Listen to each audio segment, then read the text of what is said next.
Well, there's no way around it. This sucks. This is not fun. This is not good.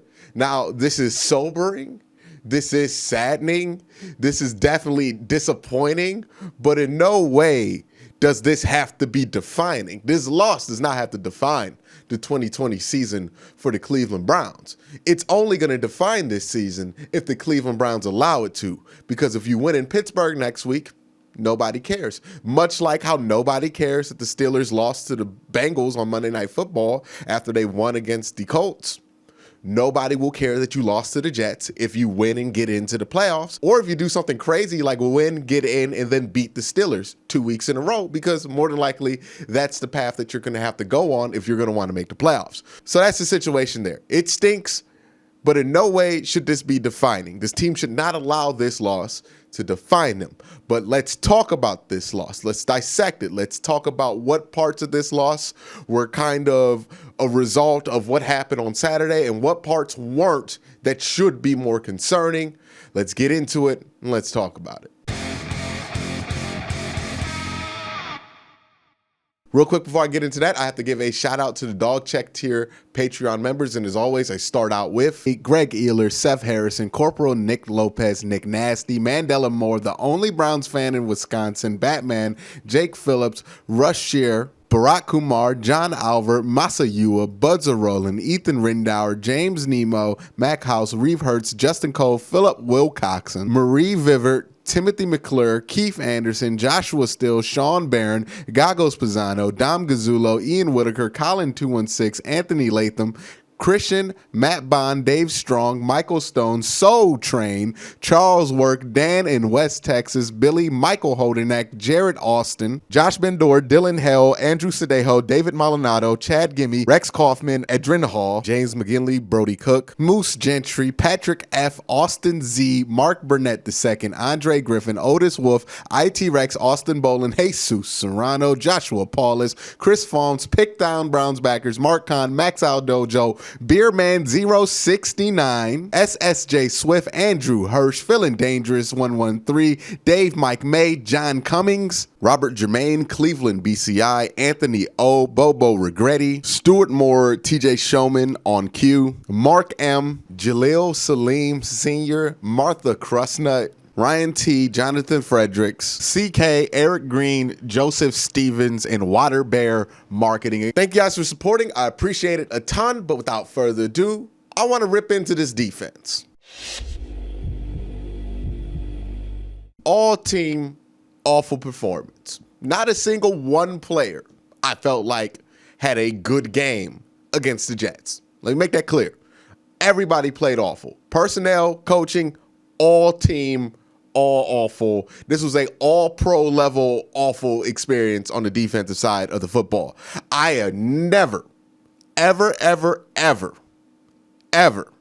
want to see Sheldrick Redwine as the free safety and Carl Joseph as a strong safety in the same defensive set ever again. I know we complain about Andrew Sedejo, but boy, Redwine's a disaster. Redwine don't know where to be. Redwine's lost all the time. Redwine starts 20 yards back and he's always getting beat. Nah, we don't need to do that. Carl Joseph, just as lost, except for Redwine's at least a young player. Carl Joseph is an older player. He's a veteran. I don't understand why he's been so terrible in coverage. I don't ever want to see it again.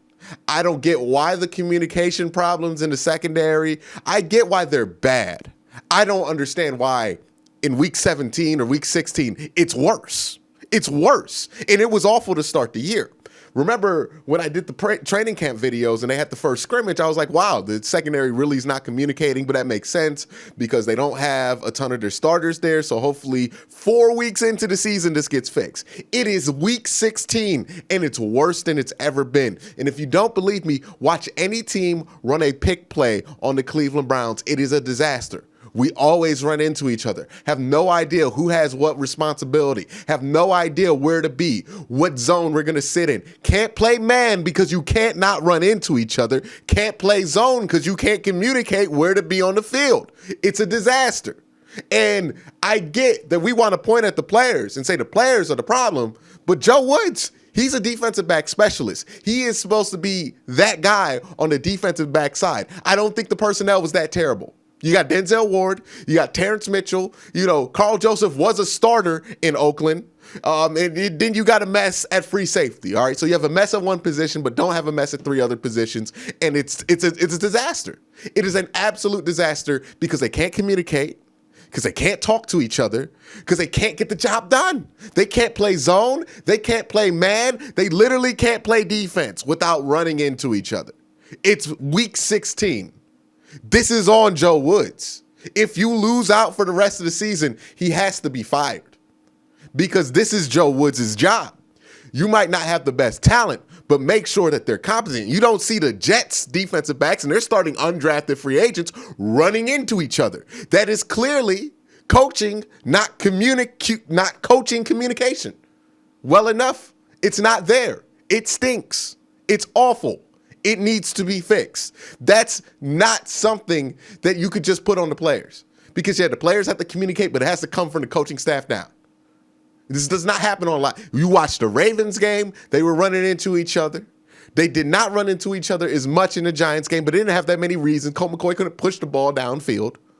And in this game, Jamison Crowder or whatever his name is, all day living off pick plays because we can't stop running into each other. We can't communicate. We can't differentiate who has which guy. We can't pass off in zone. We can't do it. It's been the whole season. Joe Woods has to fix this or he has to go. It don't matter what personnel you sign in the offseason. If you can't do that, you won't be able to do anything successfully in the secondary. That's what the situation is. So if Joe Woods can fix that in the final 2 weeks, you keep your job. But if you can't fix that, you got to go, bro. I don't want to advocate for somebody losing their job. But if you can't get the defensive backs to stop running into each other in the NFL when the Jets got undrafted free agents and they're stopping that, you're not good at your job. You should be fired. The Jets were running into each other at the beginning of the season, but ever since they fired Greg Williams, they stopped doing it. So don't tell me coaching has nothing to do with it. It absolutely does. The communication is a coaching problem. He needs to go if he can't get that fixed. That's what the situation is. I don't care if it's 1 year. I don't care if the team won 10 games. I don't care. If we lose out, he got to go. Especially if them DBs run into each other trying to guard Juju Smith-Schuster next week. Got to go. Can't happen. Can't deal with it. That should have been fixed in week 4 by the latest in the bye week. The fact that it's week 16 versus the Jets and it's still happening. Oh, no, brother. Somebody got to go.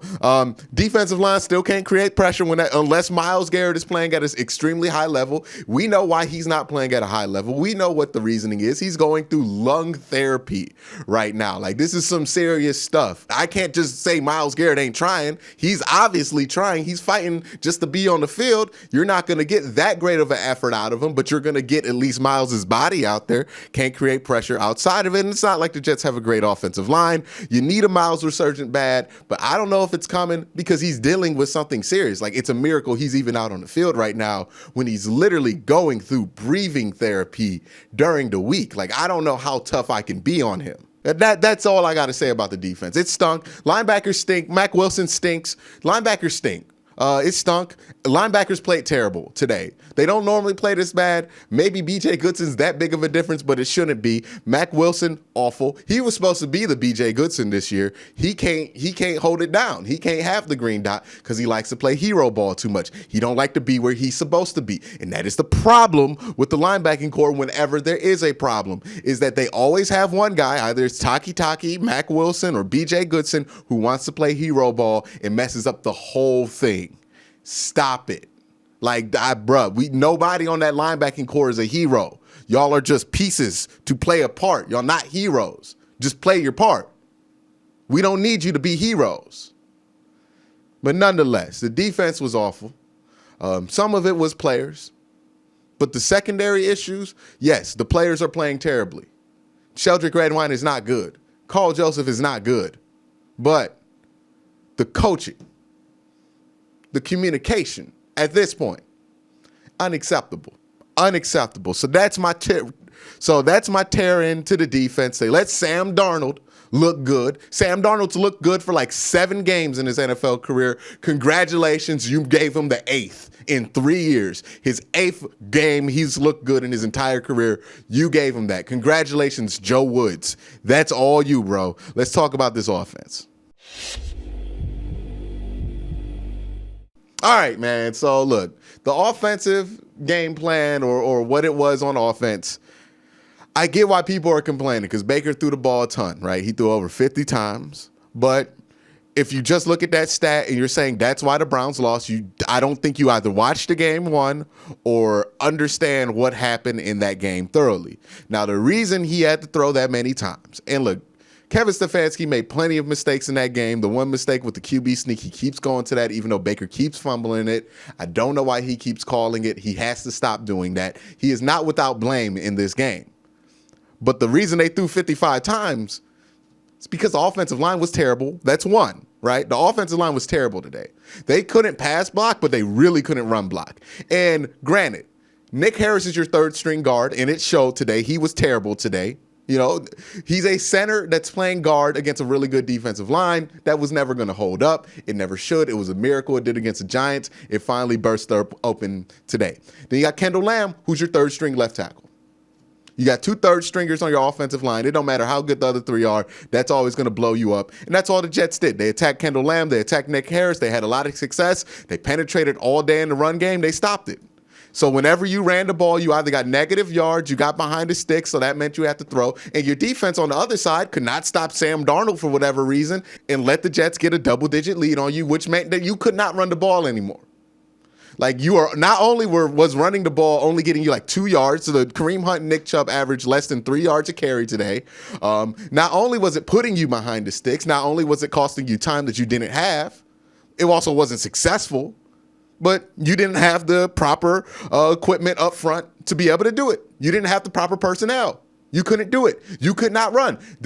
Also, you have to keep in mind, the Jets are keeping like 10 players on the line of scrimmage because they can. Because the Browns have no deep threats, because all of their wide receivers, literally all of their active wide receivers could not play. The 2 guys who started for the Browns on the wide receiving side of the ball were 2 guys who weren't even on the plane to fly to New York in the first place. They had to get Ubered there to play in that game. They were not going to play.